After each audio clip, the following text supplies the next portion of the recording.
Assalamualaikum warahmatullahi wabarakatuh. Perkenalkan, saya Aripan dengan NIM 0701 1282 32 80 79. Di sini saya akan menjelaskan tentang sumber-sumber hukum administrasi negara. Yang pertama itu pengertian sumber hukum. Sumber hukum dapat didefinisikan sebagai segala sesuatu yang dapat menimbulkan aturan hukum serta tempat ditemukannya aturan hukum. Selanjutnya negara hukum atau Rechtsstaat. Menurut penjelasan dari Undang-Undang 1945, negara Republik Indonesia adalah negara yang berdasar atas hukum, tidak berdasarkan kekuasaan belaka. Beberapa ciri negara yang dapat disebut sebagai negara hukum. Yang pertama itu supremacy of the law, kedua equality before the law, ketiga constitution based on the human right. Berdasarkan klasifikasinya, negara hukum dapat dibedakan menjadi dua bagian, yaitu negara hukum klasik dan negara hukum modern. Selanjutnya, Pancasila sebagai sumber hukum. Pancasila sebagai hasil konvensi pendiri bangsa Indonesia dijadikan sebagai asas bagi sistem politik negara, menjadi rujukan sumber dari segala sumber hukum yang berlaku di negara Indonesia. Pancasila dinyatakan sebagai sumber dari segala sumber hukum. Sumber dari segala sumber hukum adalah pandangan hidup, kesadaran, dan cita-cita hukum, serta cita-cita mengenai kemerdekaan individu, kemerdekaan bangsa, kemanusiaan, keadilan sosial, perdamaian nasional, dan cita moral mengenai kehidupan kemasyarakatan dan keagamaan sebagai perwujudan hukum administrasi negara dari budi nurani manusia. Selanjutnya, asas legalitas.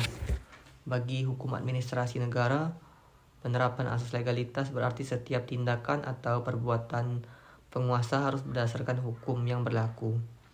Ketika aliran legisme berkuasa, hukum diartikan sebagai undang-undang atau peraturan tertulis.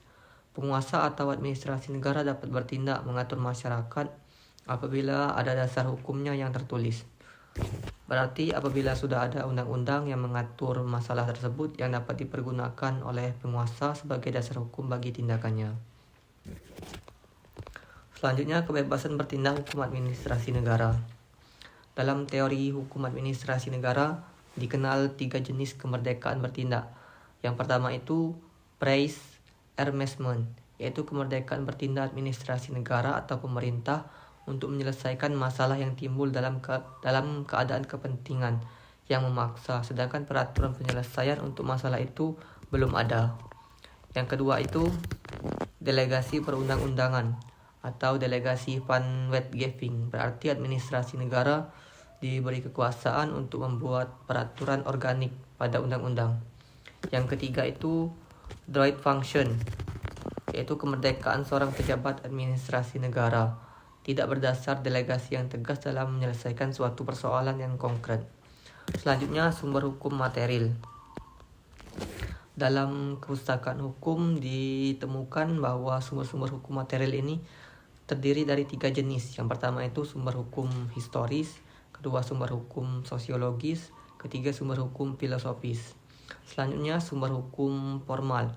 Sumber hukum formal ini dapat diartikan sebagai tempat atau sumber suatu peraturan memperoleh kekuatan hukum. Hal ini berkaitan dengan bentuk atau cara yang menyebabkan peraturan hukum formal berlaku.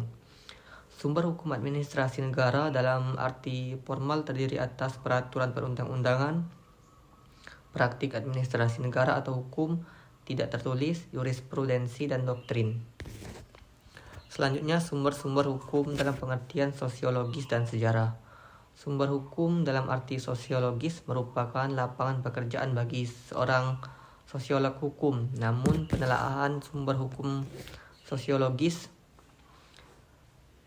juga dapat relevan bagi seorang yang mempelajari sumber-sumber hukum dalam arti yang formal. Sumber hukum administrasi negara dalam arti sejarah mempunyai 2 makna. Yang pertama itu sumber pengenal dari hukum yang berlaku pada suatu saat tertentu. Yang kedua, sumber tempat asal pembuatan undang-undang, menggalinya dalam penyusunan suatu aturan perundang-undangan.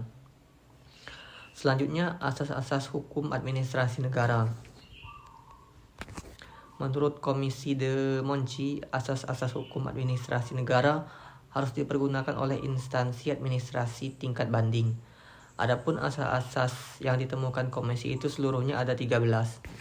Yang pertama itu asas kepastian hukum, kedua asas keseimbangan, ketiga asas kesamaan dalam mengambil keputusan, 4 asas bertindak cermat, 5 asas motivasi untuk setiap keputusan, 6 asas jangan mencampur adukan, 7 asas permainan yang layak, 8 asas keadilan atau kewajaran, 9 asas menanggapi pengharapan yang wajar, 10 asas meniadakan akibat suatu keputusan yang batal, 11 asas perlindungan atas pandangan hidup, 12 asas kebijaksanaan, 13 asas penyelenggaraan keputusan hukum.